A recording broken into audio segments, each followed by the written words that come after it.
Finally, we're getting mic audio this time. Like 6 threads a charm, but welcome to the Common Flock. And I guess this is going to be my training camp recap, more or less. So to get straight to it, I guess. Ertz changed his hairstyle and his hair color. Well, I think slightly changed his hairstyle at the most. And changed his hair color to blonde. It got me laughing when I first saw it. Not what I expected going into camp. Also, I didn't expect Goddard to change his hair either, though. But it's just kind of funny, and it's unusual. I'm not used to seeing Ertz with blonde hair. But Ertz definitely did get to work. Heard some good things. He also helped out some of the younger guys like Smith a couple times to line up and things like that, which is good. It's a good thing to see, even if he knows he may be on the way out by next year.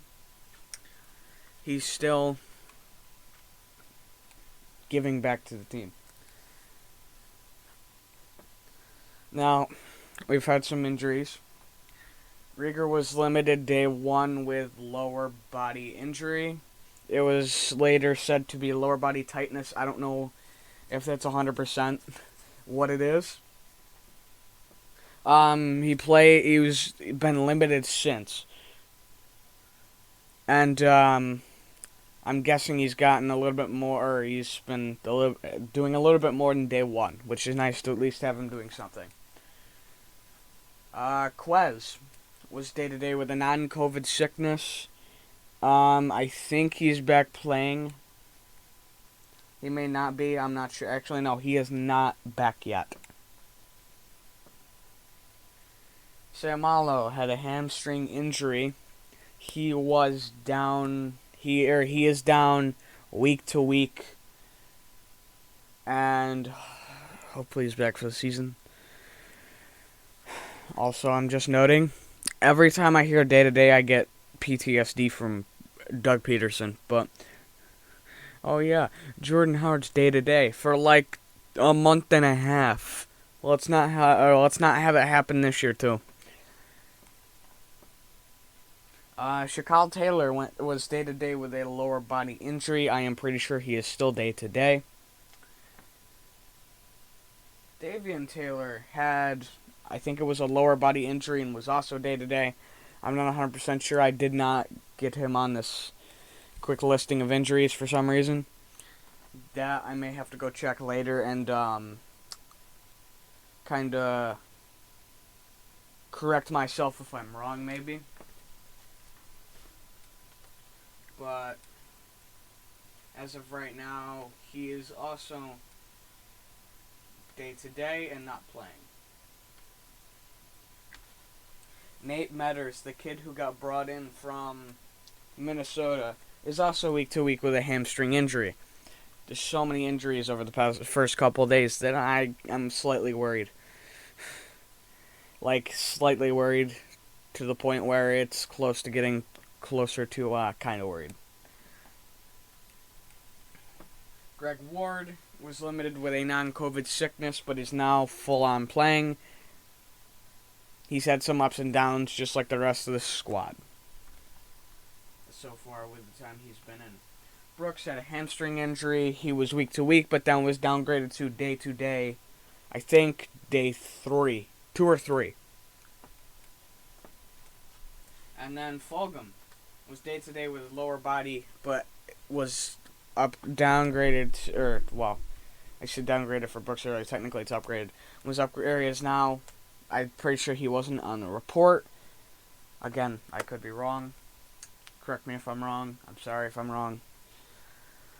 And then Alex Singleton, Matt Leo, and Anthony Harris all hit COVID list by day 1.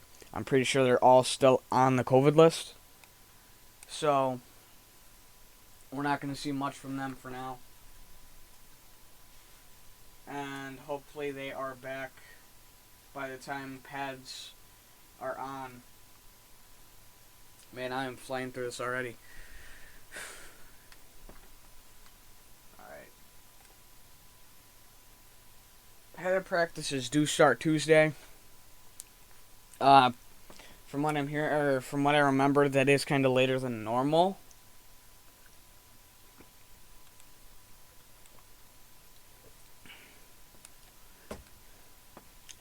But I came into it expecting at least some difference of when we do headed practices and things like that, because it's a new head coach and a new regime. Rieger and Goddard failed conditioning tests. Goddard apparently turned the wrong way at one point, and then Rieger suffered the death of a friend. So both kind of have their reasons for failing. Nothing against them. I'm hoping they rebound from that. And there's nothing really wrong. And it's just Goddard, there's obviously really nothing wrong, but I'm hoping Rieger can get through the death of his friend. And hoping that he can get himself mentally to 100%, because he may look physically, but you never truly know where he is mentally. And I think he's got to be mentally 100%. If he wants to play his best ball, I don't know if he can get to that 100% quick or within the first couple of weeks. I don't expect it. By week 1, I kind of do, but not like ASAP. I don't expect that. But hopefully he is doing good and is coping somewhat well. Devonta Smith went down and supposedly tweaked something in his leg. It later came out that it was a leg injury, supposedly not serious, not confirmed what it is. From a lot of accounts, it shouldn't really be serious. JJ also went down at some point, but I'm pretty sure went back to practicing, which is good, because there was some JJ sightings in the slot. Honestly, I'd be fine with that. I want to see it. I want to see JJ get that one final chance. And I want to see him take the opportunity.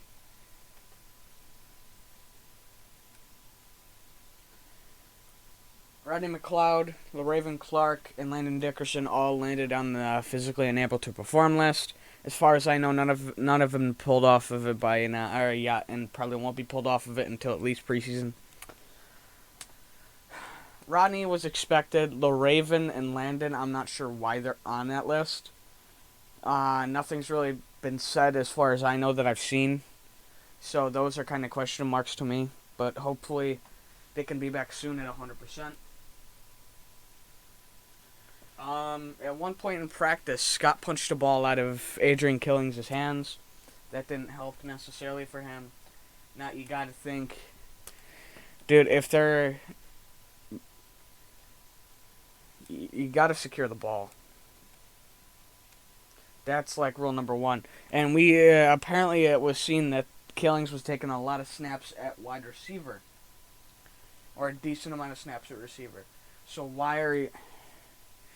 I mean, ball security is not necessarily the most important at receiver like it is in running back, because you already have the ball in your hands and you just got to secure it. But it's still very important. And not only that, dude, why are you letting someone like Scott punch out the ball? The guy who's built like a slot corner, and he's not. He's somebody that I didn't know if he would make the roster. But I've heard good things about him, and this probably helped Scott out a little bit with his stock and sticking with the team. Dillard day 1 lined up with the ones at left tackle. Then Mailata started lining up with the ones right after. I think Mailata's been lining up with the ones since. But Dillard's been very up and down this training camp. Mailata's done well. But Dillard's been very, very, very, very, very up and down, from what I'm hearing. And that's not good. That's really not good. Because why is Dillard... Why... Come on, guy.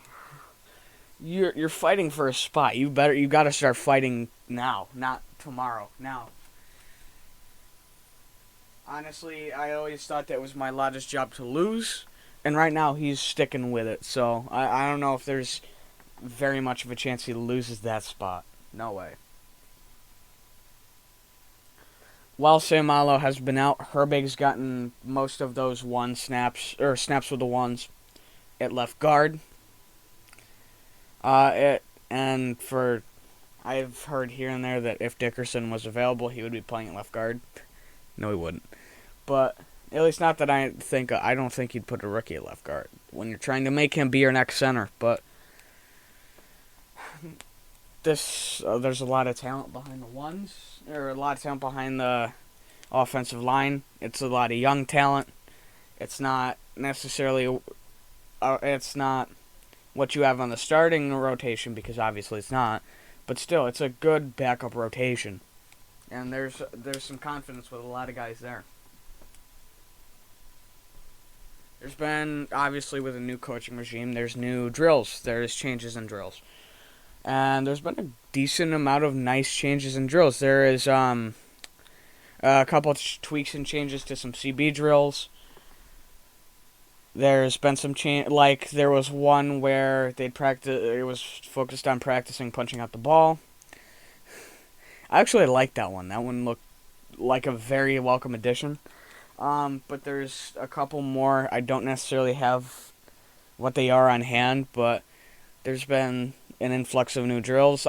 Hopefully that works out. It probably will. It's nice to see the focus change up a little bit from the old regime for offense and defense. I like it.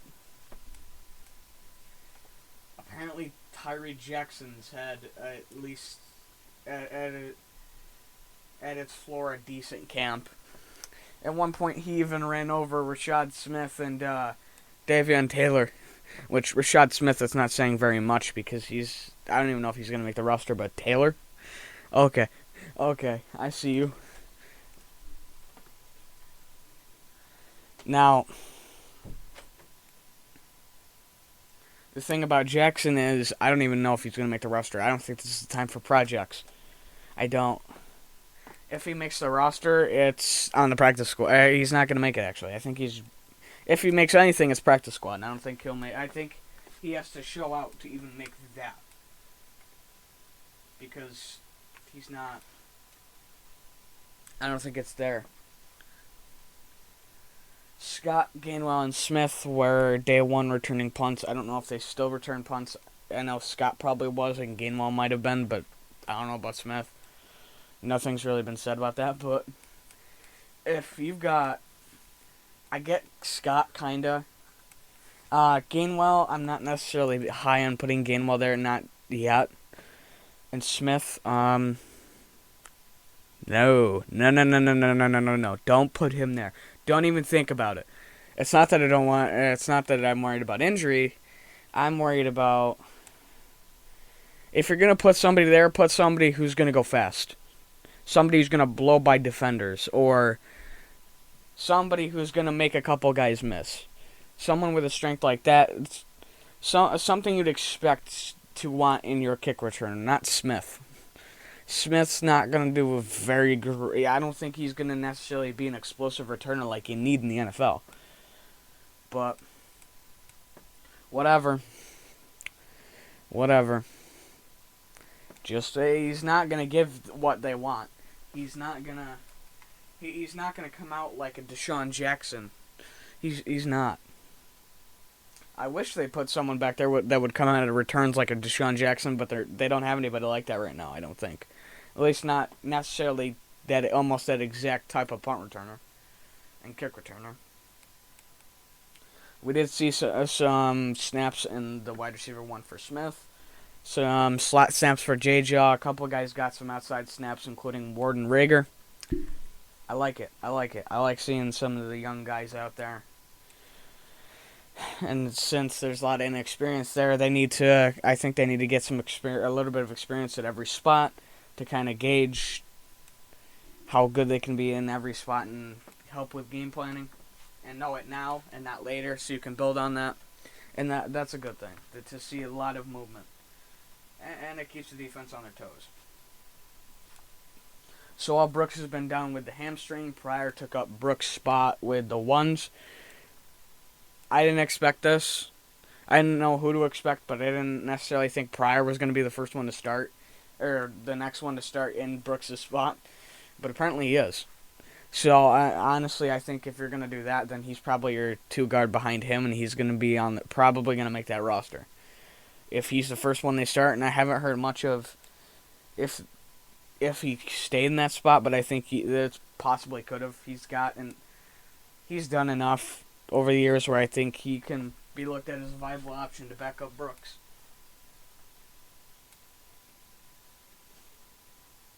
Now, we've seen a good amount of two running back sets. I'm glad we are. And honestly, I think if there's enough that we keep 5 running backs. I want to keep 5 running backs. I'd love to keep 5 running backs. I've said if you're going to run 2 running back sets, keep 5 running backs. Is it going to happen? I don't know. I really don't. It depends on how many CBs and receivers they keep, and I think they're keeping 6 and 6, which potentially opens up a spot for 5 receivers. But it is what it is with this. I don't necessarily know where that's going to go. It can go one of many ways.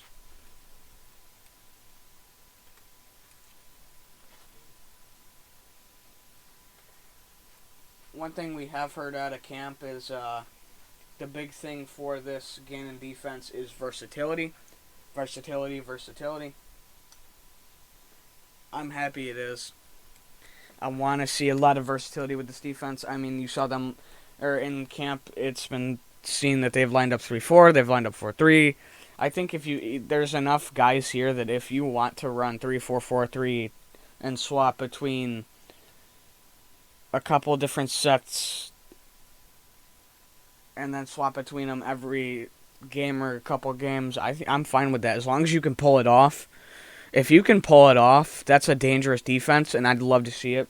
But my question is, do we have enough in place to pull that off? And I don't know. And it's definitely going to be rocky within the first year at least. So that's going to be very interesting to see how versatile they can be, and how many different looks they use, and can you keep consistency when doing it? How consistent can you be in the first year if you choose to go that way? But let's get to kind of what I really wanted to talk about. Wentz had a foot injury.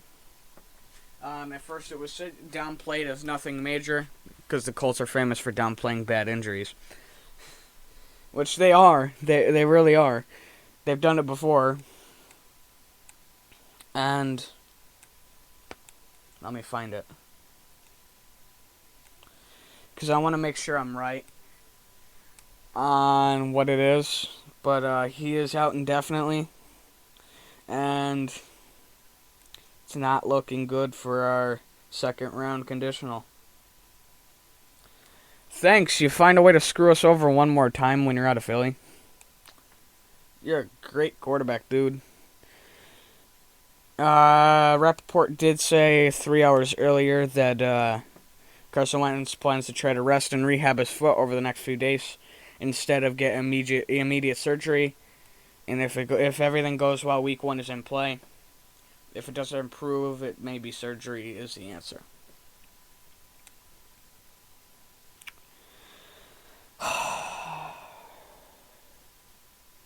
Really, guys, we're really doing this. We're really doing this.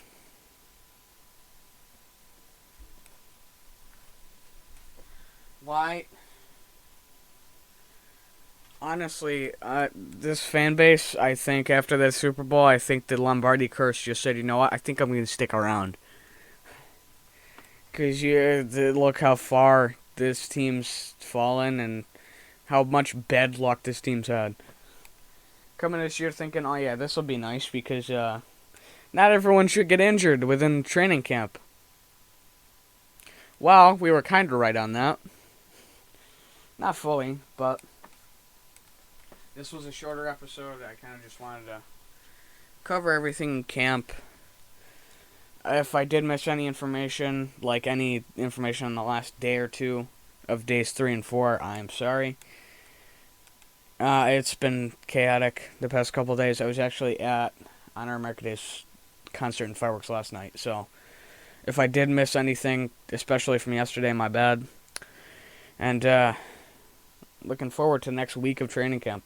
But anyways, this has been Come Flock, and I'll see you next week with news. Because there's probably not going to be, well, there's going to be some stuff that comes out during the week, but I may just do a full look on the Common Flock. I will see you probably next week.